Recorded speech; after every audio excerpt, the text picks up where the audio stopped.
அக்கா, எனக்கு ஒரு டவுட்டு. சொல்லுங்க. லைனிங்கை ஏன் அப்படியே ஜாயின் பண்ணாமல் துண்டு துண்டாக வெட்டி ஜாயின் பண்ணுறீங்க? துண்டு துண்டாக வெட்டி ஏன் ஜாயின் பண்ணணும்னு கேட்குறீங்களா? நம்ம இப்போ வந்து சாரீ கன்வெர்டட் ஃப்ராக் வந்து ஸ்டிச் பண்ண போகிறோம். அதுக்கு உள்ள லைனிங் கொடுக்கணும் இல்லையா?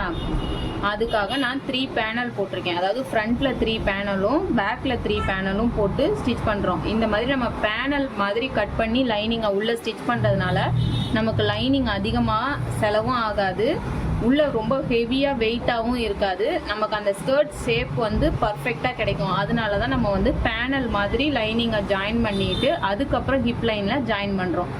ஓகேவா? ஓகேக்கா.